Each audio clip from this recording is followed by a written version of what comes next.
let's get into the next kind of idea I just want to throw at you guys. Talk about the consistency and the continuity of the program. It's pretty amazing having a high school basketball program that's going to have 2 coaches in 50 years, and it's a father-son duo. But and then having our father, Jake Lynch, one of the assistants, just that consistency for you guys when you were in high school, 82, 83, of a coaching staff, and a coaching staff that works so well together. Yeah. Well, I think, in some ways I almost compare it to having Dad in school as a teacher. It's just what we grew up with. So in terms, at least as far as all of us playing through with Coach Jack Evans, it's just what you expected.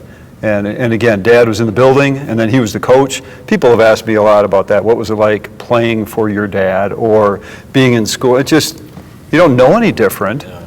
And so that is one. And then obviously the transition to Jeff, and it is amazing, the consistency. And just, to have a school for 50 years, have 2 coaches, one an old goat, one not an old goat, but yeah, it just, I think it comes back to what we were talking about earlier as well, just as far as, that kind of consistency in coaching, but what an amazing blessing I think it is for the kids that have gone through this program, including us, just to be working with, you think of the coaches and basketball clearly, but the coaches we had in those days, other sports too, speaks a lot about Jefferson, and but I think basketball takes it to the extreme because you've got 2 great coaches doing it the right way over 50 years. I don't think there's probably any program in the state that can come close to replicating that. Yeah. And I think as an incoming high schooler too, there's just the total, buy-in factor where, you're not going to connect with every coach you have, but from the very get-go, you go to Jefferson, it's like, okay, we have these 2 veteran coaches who've been very, very successful. So, right away it's like, these guys know what they're doing. You're not going to, second guess them, and not only, Jack and Jake, but also, Norm Prinz, our sophomore coach, he was around for a long, long time.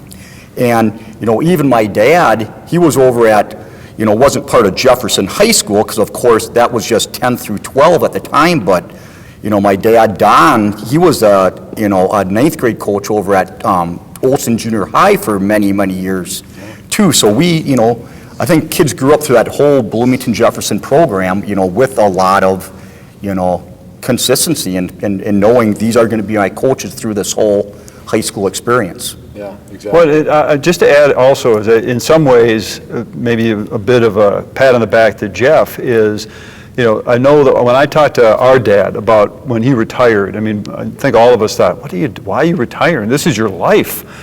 But one of the things he said was, kids have changed, and they're not the same as when we were growing up. Now, there's no doubt that any kid coming into this varsity program, if they were questioning the capabilities of the coaching staff, they're not real observant. But at the same time, Dad admitted that just, the kids were different in the late 90s when he and Jack ended up being done coaching or stepping down. And I just think what Jeff's been able to do, from a distance seeing what seems to be maintaining that consistency and approach in a day when I think the kids are a lot more challenging to coach these days because parents are a lot more challenging today than they were back in the day, that's a huge testament as well to him and to this program. Talk about the family feel, the togetherness, teamwork. Let's face it. That's Jefferson basketball, I would think. Do you guys agree with that? Just like you said about Johnny earlier. Just I always thought that when your best player is unselfish, that is huge for a team. Now, it doesn't mean you're going to necessarily win, but you have a better chance to win something big or do something big when your best player is unselfish. But talk about the teamwork on your teams. That's absolutely true. And, like I said, we had known each other our whole lives. The Montryans and the Lynches grew up, our parents came to Bloomington in approximately 1966 together. So it's like our family grew up with your family. And, a lot of the other players had been around Bloomington for a long, long time too. So we had all known each other from childhood. And I think even, as we got older and, maybe started hanging out with some other people too, even though I didn't necessarily hang around with, some of the people I did earlier, there was always an enormous amount of respect, and we were always friends. And we always, even though we might not have hung out with everyone on a Saturday night, we all got along very good on the court. I mean, there was no bickering, no selfishness, no, hey, you're taking too many shots. Just everyone did what was best for the team, and I think that was the kind of family mentality and looking out for each other. Agree. I think it's just a matter of, and to me, what's also amazing is that, you've got the examples like you're talking about where people grew up together, and to me, that's partly just the program where you run a good program, and then kids and families stay together throughout the full 10 years or so that they're playing basketball up to high school. But it also just says a lot about the program. And because that just doesn't happen. It might happen a year or two. It doesn't happen over 5, 10, 20, 50 years without it being an intentional decision that the staff is making about how to run a program. And I think that just, the team play is, there's knuckleheads in every class that they're going to want to be selfish, but we just came in and I don't remember the coaches ever saying, we're going to play team basketball. It's just, you knew. As a kid, you saw the older classes playing, and you witnessed that, and then you realize that's just the way we do things. And so, but again, I think the coaching staff develops that at some point and then nurtures that over time, and that just is something that I came into the program and it was just the way we played, and there wasn't anything said, but it immediately created a bit of a closeness or brotherhood because that's the way we play, and we win, and we're having fun together, and just again, such a cool testimony for the coaching staff that they built that kind of culture. What was it like playing for Jack? How did you guys interacting with him as when he was your coach, and Jake Lynch as well? Talk about that for a second. I mean, personally, I would say they're probably two of the most soft-spoken coaches I've ever had, which I personally loved.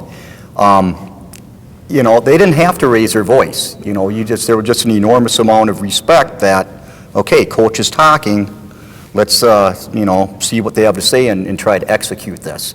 But I mean, my memories of always just being just really, really low-keyed, and, they weren't one of these coaches who were walking up and down the sidelines and maybe getting a little extra attention. They were just kind of pulling all the right strings from their seat on the bench, and they didn't need to raise their voice. They didn't need to light a fire. They just, hey, let's go out and do this. I don't know if I've ever heard my dad called soft-spoken. But hey, I didn't live with your dad. I was on the basketball court. But no, I think it's the same. But then again, when the time came where the coaches did raise their voices, I remember Coach Evans breaking some chalk on the chalkboard at halftime in a game, and you talk about players that were quiet and paying attention because it just never happened. But on that day, whatever we did wrong, effort probably related to our sloppy play or effort or something like that, was clearly laid out, and then I think we did pretty well in the second half. The same kind of thing happened so going into my senior year, defending state champs, we've got 6 returning starters when you talk about Lincoln, Kennedy, and Jefferson, and we're ranked like 1 or 2 in the state. I think we went in with big heads. We went and scrimmaged somebody, just one of the worst scrimmages ever, and coach let us have it. And then about 3 days later, we went up to Mounds View and we scrimmaged them. It was a scrimmage, and I bet we beat them 200-10. We were so motivated, and just, he had sent a message to us when he did yell, when rare as that was, or just raise his voice. It was something you paid attention to, because you knew it was serious, because he didn't just throw it out every practice, every game. It was, I can count it twice, I think, in my career, that I heard Coach Evans raise his voice to the point of really getting our attention, because he didn't need to. We just, we knew they were pulling the strings there quietly from the sidelines. Now, with that being said, maybe they seemed so mellow because, of course, we had Norm Prinz as our sophomore coach. He was a pretty fiery guy, so I think time you moved on, they seemed a little mellow. Right. All right, let's move on to the 81-82 season, state championship season. I'm just going to throw out your teammates' names and tell me about them, okay? Just give a couple sentences. Dave Kingery. Well, what first comes to my mind, he was the one player of our senior class who was really kind of late to the program. I think his first year playing basketball was 7th grade, and his good friend John Von Eschen talked his, hockey playing buddy to go out for basketball, which was kind of ironic because he ended up taking some of John's minutes. But a really, really great guy. Excellent defender, excellent team player. He wasn't looking to shoot at all, which, we had enough scorers on our team, so it was great playing with a guy, hey, I'm going to pass the ball and play great defense. I'm not looking to shoot, because the rest of us were more than happy to. Kingfish. Well, that's my memory too, just that defense, I think, was what he focused on, and it gets back to, here's a guy that in hindsight, I'm so glad, was given the opportunity to play and start on a team that maybe had other talent that could have played, but he's a senior, and he'll do whatever the coaches ask, and he's a great kid. That's high school basketball, so I think it's awesome that he did get that chance, and then, again, he was part of a state championship team. Mark Nelson. First word, big. Nelly. Big Nelly. Back in the day, before everyone was doing the year-round training and everything, Big Nelly was kind of the enforcer in the league. But he was a real good rebounder, good defender, and he could lay a body on the opposing big man. So he was a guy you wanted on your side. First practice my junior year, we split up into different positions, and I had to go one-on-one with Nelly. Ouch.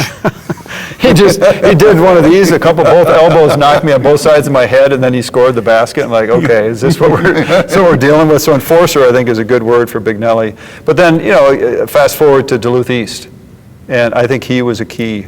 You hit 10 out of 10 free throws. Johnny just went lights out in that second half. But Big Nelly, defense on Dudek, we don't win that game if he's not there. Dudek couldn't push him around. No. Nelly had the leverage on him, could just keep him away from the basket, and I don't think Dudek had a whole lot of rebounds, not a whole lot of points, and that was a huge factor. And it's interesting you said that, because I think probably one of the most unknown kind of details from that game is Brad Dudek, their 7-foot center, Division I player, he did not score a point in the third quarter, or at least a field goal. When you have a guy that's 6'3" guarding him, but of course we were collapsing on him like, a bee's, hornet's nest. You had a 5'11" guy collapsing on him. So. Well, yeah, mosquitoes can be bothersome too. All right, Steve Hill. Well, I think, Steve was obviously my classmate, and, I think of him as a bit of a natural talent, tall early, but, good physically. But he's also kind of a Renaissance man. It's like, I don't know, as far as his devotion to basketball was a bit different because he had so many, hunting and outdoor, those kind of interests. So I think he brought just a little bit of probably freshness to it because he was into it, but in a different way, because basketball wasn't his one and only thing. But, he was clearly a talent at that age. Yep, and he was just obviously an integral part of our team. We weren't real tall, so to have a 6'5" player who was a good jumper, and he had, like a 22-point game against Minneapolis North in our, semifinal game. So that was, or our quarterfinal game. So that was a huge part of us winning state as well. All right, so let's get to the state tournament. Minneapolis North. I think, from what I remember, were they undefeated and ranked number one at the time? Even though you had Chaska, you had... They came into that game, I believe they were like 70-1 over the 3 previous seasons. I think they lost the end of one season, but then they won state, and then they were undefeated over that course. They had 1 loss, so they were coming in undefeated against us. And I remember we were playing Armstrong in the section final, and they must have already been in state, or they knew they were going to state. And it was just after halftime, and there was a whole group of North players walking out of the gym laughing. Now, somebody probably told a joke, but the way I took it, and maybe some of the rest of us, was they were laughing at us. Because they knew they had a first-round win. At that time, they knew they'd be playing us in that first game. And so that was one memory. And the other was, we were about 30 seconds or a minute or whatever into that game at Williams Arena, the quarterfinal game, and they were up like 10-2. I think they stole the ball a few times, quick layups, all of a sudden we're down. It was just probably what they were expecting, but then we, over the course of time, just, we stayed disciplined to the way we played basketball and didn't lose focus. They got, loose then because they thought they were just going to blow us out of the gym, and I believe by the third quarter we had tied the game. So it took us that amount of time to tie, and then we beat them by 10 points because we just stayed true to the way we played, and we were disciplined, and we knew how to play. And they probably had clearly they had more athletic ability or talent, but we had the better team. Yeah, and I, remember the same thing, of course, and it's just, it was very intimidating. Just being a high school kid, being on that whole aura of Williams Arena, and playing the #1 ranked team in the state, who was very high-powered, and that was before the three-point shot, too, and they were probably averaging, I don't know, certainly over 80 a game, and I'm sure they hung 100 on a couple of teams, and it was intimidating, and being able to withstand that initial surge and regroup, and I remember the coaches just, calm down, relax, there's a reason you're here, you don't need to be afraid of these guys, you guys can compete with them, so. Yeah, you guys won by 10. It was 60-50, so I was at that game, so, okay.